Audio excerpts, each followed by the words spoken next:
long time coming for you. You said it's about 40 years in the making to get to this point. How do you feel now that we've wrapped? I think it was kind of a waste of time. I agree. My name is Lloyd Schwartz, and I'm the writer of the movie, and I'm one of the producers. When I do any project, and I've been blessed to be able to do all forms of theater, all forms of movies, all forms of television. The project itself tells me what it should be. And this was that kind of ping pong, what you say, dialogue back and forth. And I was influenced probably by Neil Simon. This whole thing came about as a play, and I had a CPA who I was very close with. His name was Mike Blue. And I would go in, and starting in my career, I'd go and he would do the taxes, and like this movie where he would start off with a little, chugga chugga chugga thing, like that. The style of the dialogue of this, it was right for this piece. It was always right. And at the same time next year also, it felt like this. And the people are equal, it's a two-hander. So nobody is, it's not somebody's setting up anybody. They're both equal. Yeah. You worked on the Brady Bunch.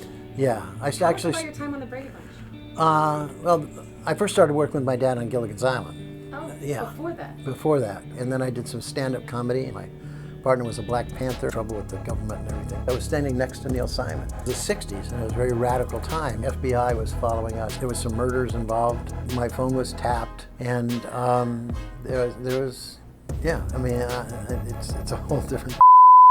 I had a CPA who I was very close with. His name was Mike Blue. And I would go in, and starting in my career, I'd go and he would do the taxes, and like this movie where he would start off with a little, chugga chugga chugga thing, like that. And we'd do it, and I watched his career grow. But I was fascinated with the idea that he knew absolutely everything about me by the checks.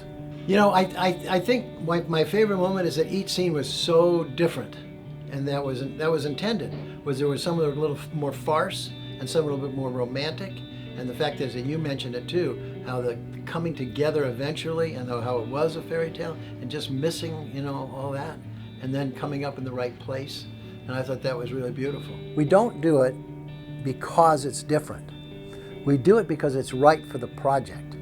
That's the whole determination of any of these things. I've been the first to do. We were the first to do TV movies based upon shows, and I did the first movie on videotape. I wrote the first dinner theater comedy. I've done a whole bunch of things, never in my mind thinking I was doing anything because it was first. It was always just right for the piece. But it was a play, it was all in this one room. And I go, what the hell is Ken doing? And suddenly he was going down hallways and coming back this way and fighting and things. And that was just made it so cinematographic as well. We're doing it now. Right. And I was going to do this one in the same style next year myself as a director. So it just happened quicker. Yeah. And he said, and I love his enthusiasm. I love everybody's, this whole group is so great. They're so excited to be part of this. I agree. 40 years and we ended up at this.